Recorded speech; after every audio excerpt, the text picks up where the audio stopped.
కొత్త పార్టీతో రాజకీయాల్లో సంచలనం సృష్టించిన కవితకు ఉన్న ఆస్తులు ఎన్ని, ఆమె ఇన్కమ్ సోర్స్ ఏంటనే చర్చ సాగుతోంది. ఈ పరిస్థితుల్లో గతంలో అంటే ఎమ్మెల్సీగా ఎన్నికైన సందర్భంగా దాఖలు చేసిన అఫిడవిట్ ప్రకారం కొన్ని వివరాలు అందుబాటులో ఉన్నాయి. 2019 లోక్సభ ఎన్నికల సమయంలో కల్వకుంట్ల కవిత సమర్పించిన అఫిడవిట్ ప్రకారం ఆమె మొత్తం ఆస్తుల్లో విలువ 7.63 కోట్లుగా ఉంది.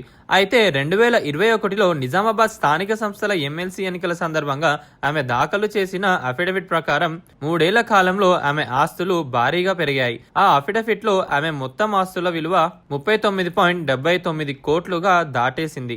ఇందులో చరాస్తుల విలువ 14.78 కోట్లు కాగా స్థిరాస్తుల విలువ 6.70 కోట్లుగా ఉంది. కవిత వద్ద 1.19 కిలోల బంగారం, డైమండ్ ఆభరణాలు ఉన్నట్లు అఫిడవిట్ లో పేర్కొంది. అలాగే 11.2 కిలోల వెండి వస్తువులు ఉన్నాయి. వీటి విలువ మొత్తం సుమారు 70 లక్షలకు పైగా అప్పట్లో లెక్కించారు. అయితే కవిత కేవలం రాజకీయ నేతగానే కాకుండా తనను తాను బిజినెస్ ఉమెన్ గా కూడా అఫిడవిట్ లో పేర్కొన్నారు.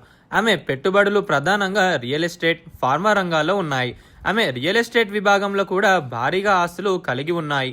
ఆమె పేరుతో కోట్ల విలువైన వ్యవసాయ భూమి ఉండగా నివాస, వాణిజ్య, ఇతర స్థిరాస్తుల విలువ దాదాపు 10.87 కోట్లుగా నమోదైంది.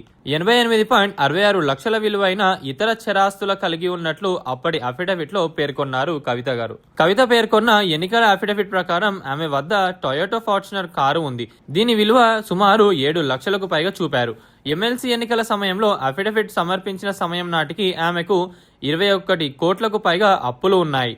అందులో 2.62 కోట్ల విలువైన కారు, బంగారు రుణాలు ఉండగా మిగిలినవి ఇతర రకాల అప్పులు ఉన్నాయి. ముఖ్యంగా స్టాక్ మార్కెట్లో పెట్టుబడుల కోసం ఆమె 7 కోట్ల మేర అప్పు చేశారు.